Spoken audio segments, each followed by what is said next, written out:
Figure it out.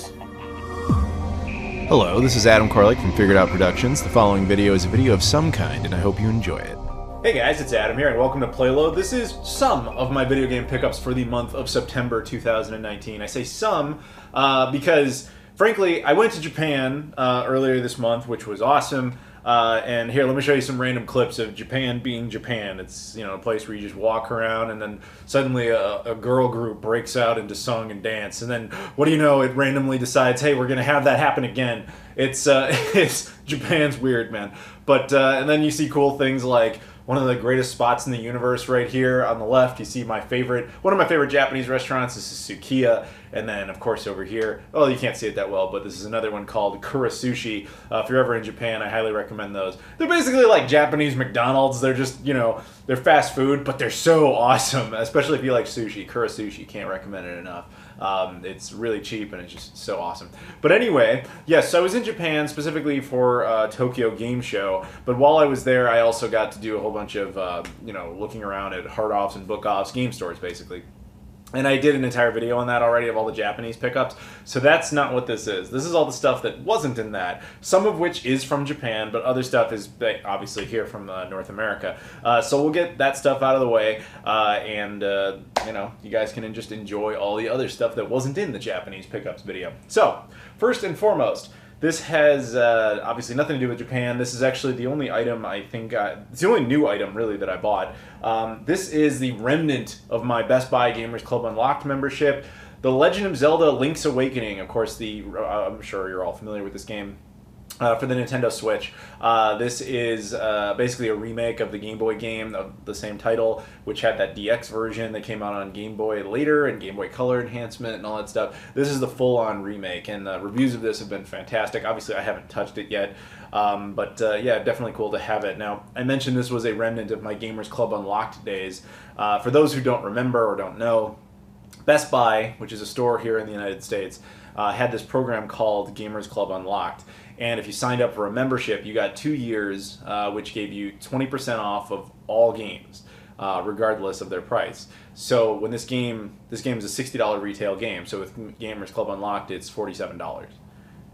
Yeah, pretty nice. So, but they stopped that program. But when my membership was ending, I decided to go in to look at pre-orders for like everything, and anything that even remotely interested me, I just put a pre-order down while it still applied.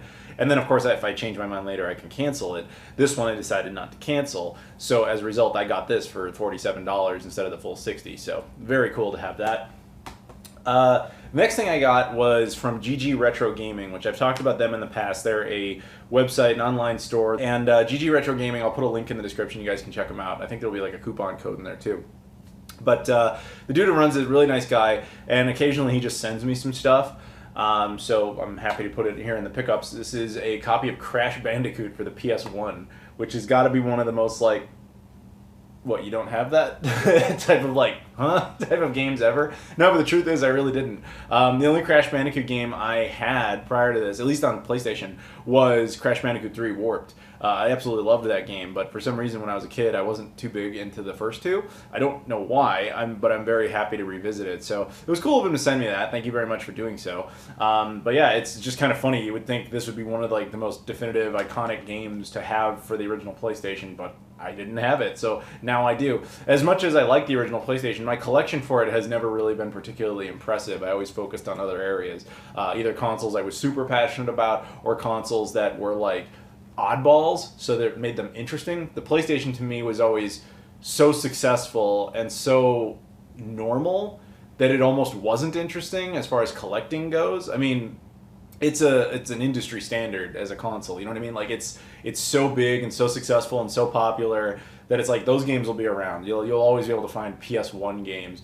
So, but you're not always going to find random oddball like Apple Pippin games, even though PS1's objectively a better console, or you're not always gonna, and it wasn't the type of console I had like super passion for, like say the Dreamcast or something like that. So it's just kind of, it's stuck in the middle, you know what I mean? It's like consistently good, which made it almost uninteresting. But that, I'm not saying it's a bad console, don't misunderstand. I'm just saying that was kind of my reasoning for never amassing a big collection. With the PS1, I typically got stuff I actually wanted to play. Now there's plenty of exceptions in there. But that was usually how it went. But in this case, Crash Bandicoot, can't go wrong. It's good to finally have it. And thank you again to GG Retro Gaming for hooking me up. Again, link in the description. Now, I didn't mention this, but earlier this month I was a guest at ABGC, which is a convention in New Jersey. Here's my badge. This is actually my 4th year as a guest at ABGC.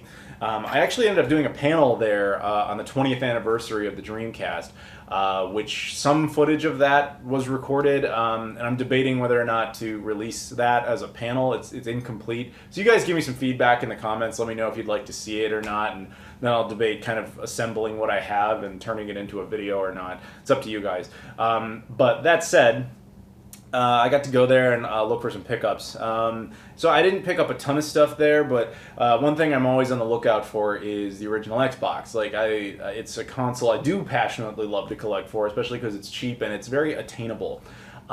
So looking for a bunch of North American games, obviously that would be a place to do it, is in a US convention. And original Xbox stuff is really cheap. So it's just a matter of finding them and then pulling the trigger, because they also, when you travel for something like that, you usually don't bring more than like a backpack, so it's kind of like you have to think about space. But that and original Xbox games, I know them well enough to know that at the end of any convention is fire sale time when they're just going to start getting rid of them, so it's typically when I wait. But then you end up with some okay and a lot of bad, but at least it's stuff that you get off of your list. So here's the ones I managed to get off of my original Xbox checklist. 187 Ride or Die, Corvette, ESPN NBA Tonight 2002, Need for Speed Hot Pursuit 2, NFL Blitz Pro, Prince of Persia Warrior Within, and finally Tiger Woods PGA Tour 06. Some okay titles in there, and then some sports crap, but you know, it's honestly, it's just good to just get more of them off of the checklist, especially just a nice big batch of them. It makes you feel accomplished. Now, that also being the case, I did do the same kind of thing for Nintendo GameCube. I've mentioned this before, although I've kind of fallen away from it a little bit. One of my goals for the GameCube is to get every title on the GameCube that didn't come out on the original Xbox. So in other words, I don't want a full set. I just want, like, for example, I know Need for Speed Hot Pursuit 2 came out on GameCube. I don't need it. I got the original Xbox version. So I always want the original Xbox version first. And then after that, if there's a GameCube game that didn't exist there, that's what I want. So that's not all exclusives, because a lot of stuff came out on GameCube and PS2, but GameCube's kind of like where I go second. So that being the case, here's what I ended up getting. Ultimate Muscle, the Ultimate Muscle Legends versus New Generation. I know this game is not a common one, and the guy was asking $60 US, which is not awful for this game, because it's really kind of like in the $80 range. But that said, I really didn't feel any great need to pay that. But he had one other game I wanted that he was asking $10 for.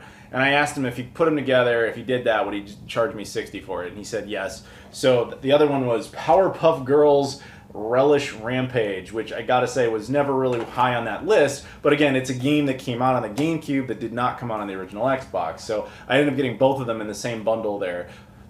Debatably, I could have done better, but at the same time, like, you know, they're done, and I know I could have done worse, because I know that this game in particular is not a common one, so I'm glad to have that off the list. Another one I found, which, whatever, you know, it's not a common game either. I was surprised to see it. It's not particularly valuable, but I think I got this for like $15. This is Top Angler Real Bass Fishing. This is one of those type of games that's annoying, because it's, you know, it sucks. You know it's not good. You know you're not going to have fun with it. But it's also a game you don't ever see. When you're collecting, this falls into a very specific type of group, where it's not super expensive yet, but it's the type of game that's annoying because it can become expensive when people go for full sets, because there's just not that many copies of it out there. Because not enough people bought it back in the day. It was never that big of a title, and it's also not very good. This is a common theme amongst collecting, is like the stupidest games are usually the ones that end up being the most valuable. But that was one of them. So at least I didn't pay that much for it, but I'm glad I got it off the list. And then the other thing I got for the GameCube is not a game, it's a demo disc. I had never seen this before in my life, and the guy was asking only a few bucks for it, so I was like, alright, I could do that. This is a preview disc for Resident Evil 4. And the back indicates that it has some FMVs and information about Resident Evil 0, Resident Evil, Resident Evil 2, Resident Evil 3, Resident Evil Code Veronica as well. Probably just like trailers or whatever. But, you know, probably not a very interesting thing to have now. I don't even know how this originally came. It was probably packaged in with something. I don't pretend to know what.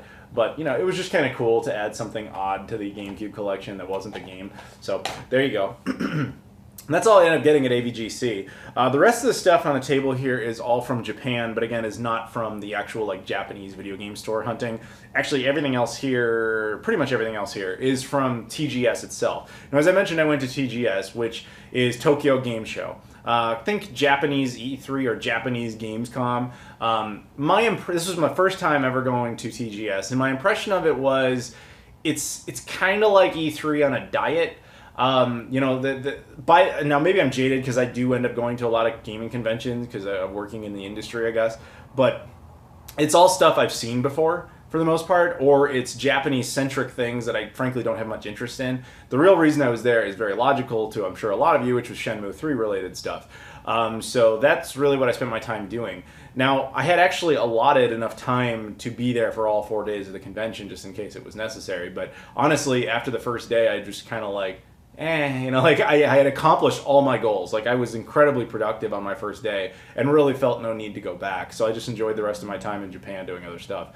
But that said, you know, I had a great time at TGS.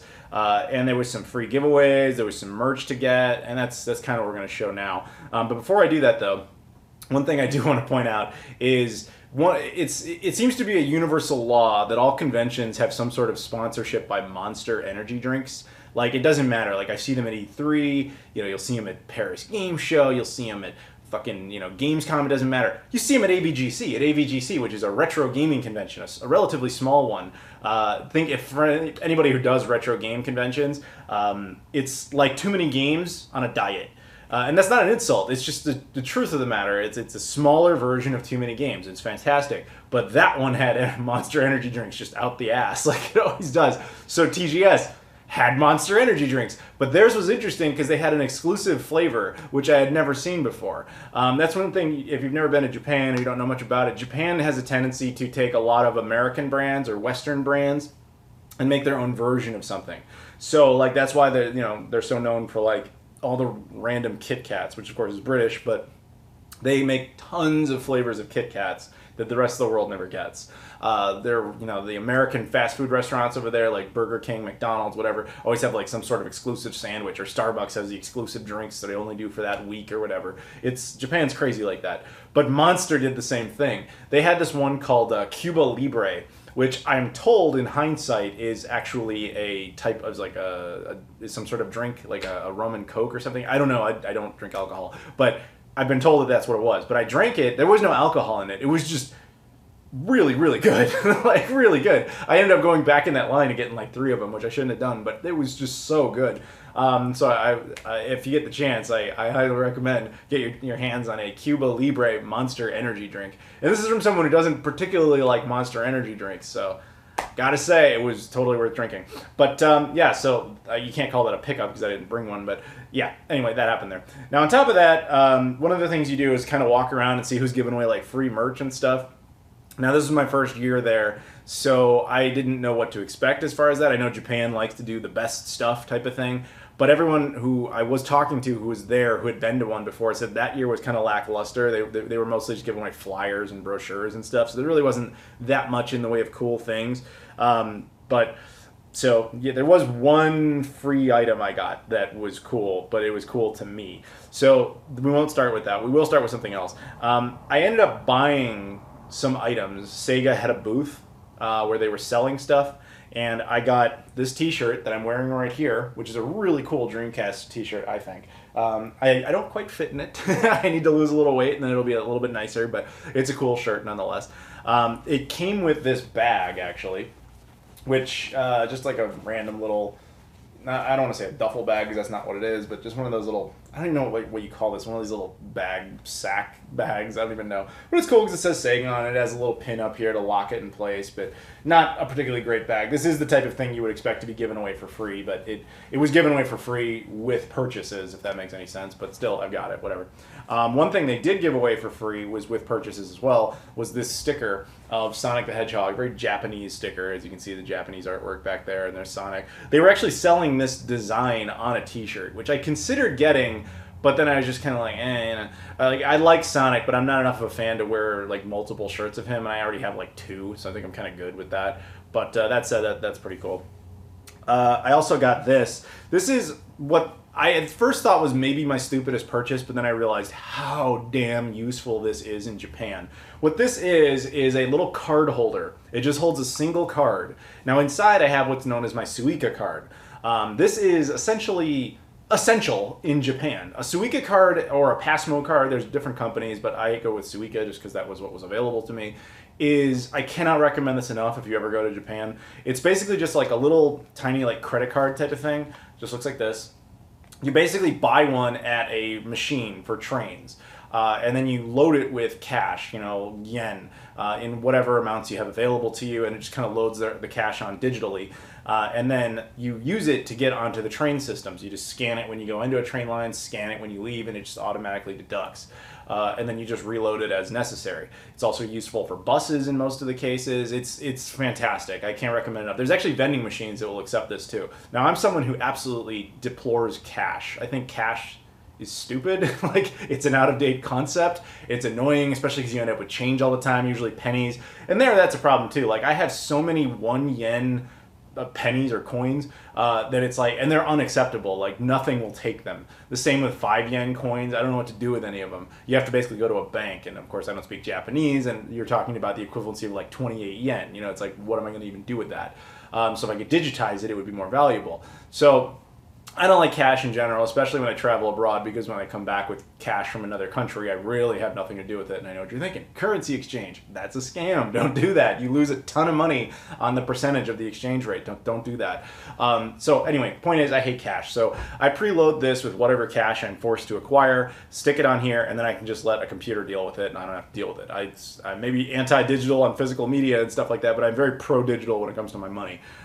So anyway, this is a nice little card holder that you could buy. Now, at first I thought this was kind of pointless. I'm like, I have the card, why do I need this? But then I realized, like, the card was something I was always kind of fumbling to find in my pocket, or I was pulling it out of my wallet. This is like a second mini wallet that is just that card. So you just take it, scan it on the machine, scan it off. It's so much more convenient when you're traveling around Japan. Here it has no real use, if I'm honest, but in Japan this is massively valuable. Although our train systems are starting to incorporate that system. I know in Chicago we do that, but I don't travel. It's ironic. I actually don't travel on the Chicago train system nearly as much as I would, say, the Japanese train systems, but I could use it for that purpose. So I actually pleasantly surprised by this weird little pickup. Now, as mentioned, well, let's go back. All right, never mind. We're gonna stay on target. I continuing things that I bought. Sega was selling Shenmue merch. I know you would never think that I, of all people, would want Shenmue merch, but I did. So they had 2 things. One was this keychain, which is, it's fine. It's just Rio on a forklift for Shenmue 3. I don't remember ever wanting a keychain necessarily, but hey, I got it anyway. It's official Shenmue merch. And the other was this shirt, which is a Shenmue 3 shirt. It's the exact same design as the keychain, just says Shenmue 3. It's in black and white. Honestly, not the greatest shirt. If I wasn't a Shenmue fan, like a diehard Shenmue fan, I probably would not have picked this up. But I am, so I did. It's not even in color or anything like that, and I get why. It's low budget item. Like, produce it as cheaply as possible, because I think they don't have enough faith in the franchise yet but they're willing to kind of milk some merch out of it. But they want low budget merch so that they make optimum off of it. That's just the way I interpreted it, because you are talking about the exact same design on 2 different things. But whatever, still, it was cool to see Sega actually selling official Shenmue merch, so I got both of those. Now, as I mentioned, there were booths that were handing stuff out, and one of them actually was the Sega booth. They were actually handing out one of the cooler little freebies. In fact, I actually think I can say this without bias, considering, well, I was only there for one day, but keep in mind, for that one day, this was the coolest item being given away, which was this. Near the Shenmue area, they had a girl dressed up as Shenhua, and she was just giving away these Rio Band-Aids, which I thought was kind of neat. So the front of them actually is in German, because these were actually originally given away at Gamescom, but they were given away, as I understand it, because I wasn't there, some sort of like private demo only, and then you could get one. At TGS, they were just making them rain on people. They just had tons of these things. So the front's in German and the back is in Japanese, and then it's split in English in a lot of different spots. But yeah, it's a first aid bandage, always together, Shenmue 3. And I say this is one of the better items, not as a Shenmue fan, but as just a person attending TGS, because at least this is something. It's Band-Aids. Yes, that's a little weird if you don't know anything about the game, but it's something physical. Most of them were just handing out flyers, and my friend Switch, we were walking around, he got hosed because there was this one booth that was like handing out these like what looked like gift bags, and you're like, oh shit, like this is a big gift bag, this is gonna be something in this. And they hand him one, and I was about to get one, and he just like, stop, don't. And then I realized, I was like, what's up? And he looked at it, and he's like, inside this paper, it wasn't paper bag, it was like a little mix between paper and plastic, like one of those things, like a gift bag that you would give away if you bought one at like a Hallmark store or whatever, where you just kind of throw tissue on top and you're like, here's a gift. That type of bag with ads on the side, and inside just a flyer, just a huge waste. He's like, just a huge waste of paper and resources with nothing good inside. Every place we went to, that's all they were giving out was like flyers. So believe it or not, this was one of the better ones. But as a Shenmue fan, it's super cool. But just as a fan of anything video game related, still at least the only thing that was moderately practical, because even if I knew nothing about Shenmue and I got this and I got hurt, I have some Band-Aids. Can't do much with a flyer. Now, moving on. That was everything from TGS. That was all the stuff I ended up getting. But while I was still in Japan, again, I was hanging out with Switch. He's one of the guys he runs Phantom Riverstone, which is a Shenmue blog, basically. And it's based in Japan. And he was talking to me. He's like, hey, do you want to meet up with Eric Kelso? Now, I had never met Eric Kelso before. For those who don't know, Eric Kelso is the voice of various characters in Shenmue 1 and 2. He voiced Fukusan in Shenmue 1, he voiced Guizhong in Shenmue 1, and he voiced Ren in Shenmue 2. He is unfortunately not going to be in Shenmue 3. But I met up with him, and we had dinner along with Switch. The three of us went out to dinner, which was a really good dinner, by the way. And he just met up with me, and the second I met him, he just handed me this. This was like a headshot he has with the characters from Shenmue that he's played, and then it was signed by him, which was really nice of him to do. So thank you again, Eric, for doing that, which we'll get back to that in a second. But yeah, dinner with him was really very cool. I wasn't expecting that. That was a nice little bonus to the trip, because that trip was so Shenmue intensive, which I'll get back to in a minute. Now, as I'm leaving Japan, I'm at the airport, I'm at Narita, and I'm about to go through security, and I get pulled aside by a Japanese film crew. And I'd heard about this before. One of my friends, actually, this happened to him. But they pulled me aside and then said, hey, do you have a few minutes? We'd like to interview you for a Japanese TV show. And I was like, I know what this show is. It's a show where they ask you, like, they basically ask tourists or gaijin, foreigners, why they came to Japan and what they did and all that stuff. And so they pulled me aside and they started asking me those questions. And I think they found me kind of fascinating, because they were talking to me for like a good half hour about various stuff. And I started talking about, I was like, I was here for TGS, and, I was talking a lot about Shenmue and everything. I was talking about, I got to meet Yu Suzuki, which, by the way, I got to meet Yu Suzuki again. And I was talking about, like, here's all the games that he's worked on, and then they were asking about food and stuff like that. I was like, oh yeah, I did that. I had a lot of ramen and, stuff like that. I love sushi. And then I'm talking about other times I'd been to Japan, and I was talking about, like, I ran around to different video game stores. I mentioned I was a YouTuber, so it was kind of like all over the place. What I don't know, at the time this video is out, I have the episode in which this would have happened presumably has aired. I don't know. That, or they decided not to use it. I have no idea. Whatever. But if it has aired and it's on, I just hope they kept the Shenmue stuff, because that was like the most important thing to me to talk about, because honestly, that's why I was there in the first place. So, anything I can do to give the game some more exposure, I'm always happy to do that. So I was told, like, after the interview by other people that I'd messaged, they were like, that show's like huge in Japan, like absolutely huge. So if you talked about Shenmue and that makes it to air, that's going to be huge. So hey, awesome. Let's hope so. But after I was done with the interview, they just gave me this piece of paper, like, explaining everything to me.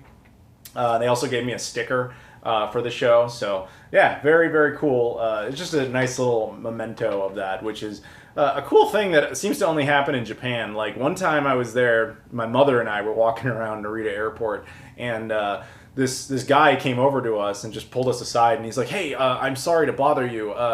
Would you mind speaking English to my niece?"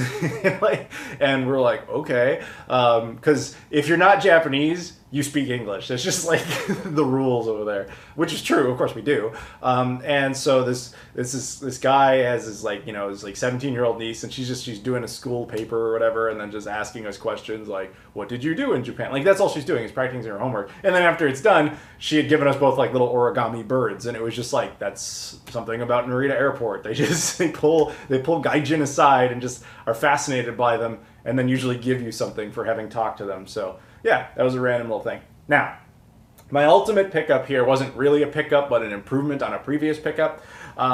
This is a copy of Shenmue 1 and 2 Collector's Edition from Japan for the PlayStation 4. I actually have two of these. One I got originally when it came out, it's still sealed. Then PlayAsia actually had these on a discount, and I decided to buy another one just so I could open one, because this one has a nice soundtrack in it and everything, for Shenmue 2 especially. And I was like, that's cool, so now I got two. Right before this trip, I just decided, you know what, I'm going to bring something to get signed just in case anything happens. Oh, and stuff happened. So, like I said, that first day at TGS was much more productive than I had anticipated. I got to be very close to the front stage when they did a Shenmue presentation. Masayo Matsukaze, who plays Ryo in Japan, as well as, I'm sorry, I don't remember her name, the girl who plays Shenhua, the two of them came out on stage and they did like a piece, and then Yu Suzuki came out on stage. Now, it's funny, if you watch, that whole thing was broadcast live, and I know the clips are out there, and this is really just for Shenmue fans who would care enough. There's multiple parts of that where they talk about the apparel that Shenmue fans have, and then there's like guys talking about clothes, and he's pointing down and he says nice. They're actually talking directly to me. I was sitting like right there in the front row, and the ironic part is I wasn't paying attention. Because I couldn't understand them, so I was kind of like tuning in and out, because like there's only so much you can really get out of that. And then at one point my buddy's like, "They're talking to you," and I was like, "Oh, hey." So that's me in the audience doing that. Sorry. But anyway, so. I got to see that, which was cool. And then afterwards, I just randomly bumped into Masayo Matsukaze. Now, I've actually met him before in Washington, D.C. last year. I don't know if he remembered me or not. He doesn't speak English. He did refer to me a few times on stage, both during the presentation and before. But I don't think he remembered me. I think he just saw someone wearing a Shenmue shirt. So when I met him, he was willing to take, a couple photos and everything, and he signed this, which was awesome. And I was really happy to, have that happen, because now I was like, okay, well, now that I got him to sign it, I just got to go all out here. I got to get more people to sign it. Now, of course, obviously, when I met up with Eric, I had him sign it as well. But the real winner was later that same day, and you probably already know where I'm going with this.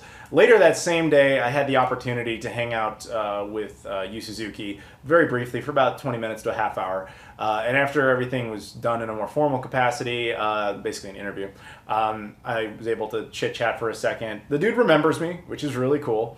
He just said, good to see. He speaks some English. He knows certain phrases, probably more than I know Japanese, but he knows a few phrases to get through certain situations. So, he said, good to see you again.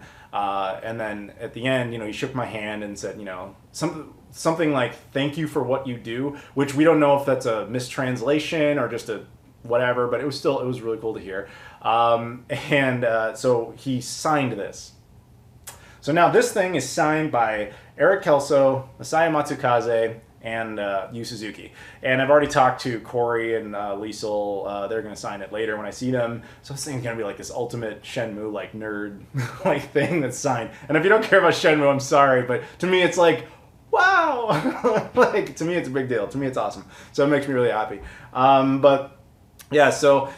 Meeting up with him again was really cool. I got a photo there, which I've probably already shown at this point.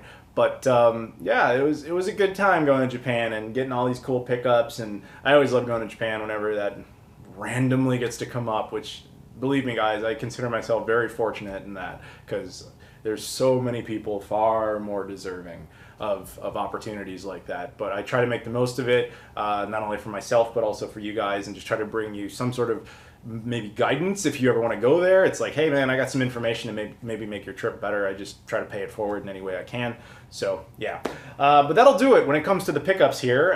Thank you very much for watching. If you guys wouldn't mind, could you please like, comment, subscribe, and all that stuff. Check out the social media things below: Instagram, Twitter, Facebook, Patreon, what have you. I appreciate that as well. Thank you very much for watching, and I'll see you all later.